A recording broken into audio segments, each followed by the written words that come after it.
This I'm going to tell you and you're about to hear is very 2023. So if you're ready for this, are you ready? You ready for this introduction? Very 2023. Here we go. Now, in a traditional museum, you mainly go and look at objects in a glass case. But now a Sikh engineer has designed a way for people to actually interact with the objects in a new display of artifacts from his faith. It's all very sci-fi.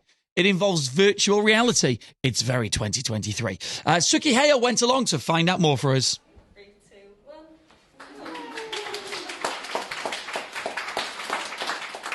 The Royal Armouries is home to the UK's national collection of arms and armour, and now it's home to a bit of smart tech that allows the public to enjoy an up-close and interactive display of Sikh armour that was used in many historical battles, including the Anglo-Sikh Wars in the 19th century. To actually move the object around, they'll be able to zoom in, they'll be able to zoom Gurinder out. Singh from the Sikh Museum Initiative spearheaded this partnership with the Royal Armouries. In the absence of a large-scale Sikh museum in the UK, I think this is the second best thing we can do to actually get engagement, actually tell the story of the Sikhs, and actually just let everyone know that there has been a great connection between the British and the Sikhs over millennia, actually. The three objects that have been given the 3D makeover include a turban, a shield and a helmet, developed by Taranjit Singh, who spotted an opportunity to utilise his tech skills. Me and Gurinder were talking a few years ago, and he was sort of explaining the situation around heritage objects,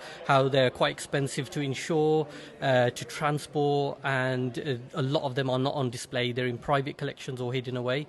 And, you know, at the time I was working in engineering companies using CAD and virtual software to recreate old buildings and obviously envisage new buildings, visualize new buildings. And I just thought that the technology could be used to digitize heritage objects and experience them virtually. It's a great way to engage new audiences, more of a complement rather than a replacement, as both the physical items and 3D objects are on display together.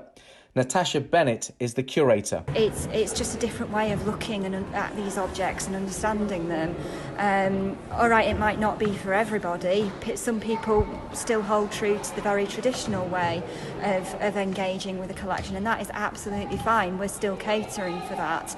But at the same time, it gives new audiences these really exciting opportunities to encounter objects that they maybe haven't considered before, ideas that they haven't considered before. In the Sikh faith, there are 10 gurus. In simple terms, the first 10 leaders of Sikhism. The 10th, Guru Gobind Singh, fought against the Mughal Empire in the 17th and 18th centuries. On the battlefield, the Sikhs were viewed as fearsome warriors. Here's Gurinder again. Well, essentially, the idea or the concept as defined by Guru Gobind Singh was that one Sikh is Sawa Lakh, and that translates to one Sikh is equal to 125,000 individuals in battle. And that's what filtered down in the 18th century during the Misl period as well. And I think that gave us that kind of sense of thinking that whilst we may be smaller in numbers, but we're big in thinking. And I think that was the concept that the Guru wanted to impinge and impart on the Sikh Khalsa itself. This isn't the end of the road for this collection. Taran's got his phone in front of him and is already tinkering with the next opportunity. Now that we've sort of mastered how to create those 3D assets, really we're just looking for new different types of technologies to see how we import our model and what can we do differently. So VR headsets were amazing because we're able to put young children into a museum environment, but instead of just looking at objects, you know, behind a glass screen, they're able to pick up those objects and quite intimately sort of explore them. And I think this is the future for heritage and education. You know, more and more the challenge is how do we engage new audiences and young people. And really, you know, we have to use the technology that they're used to. They're used to using augmented reality in TikTok and Instagram. They're used to using VR headsets, and they're all gamers. So if we can make our experiences more interactive and more engaging, I think that's the key to sort of capturing the next generation.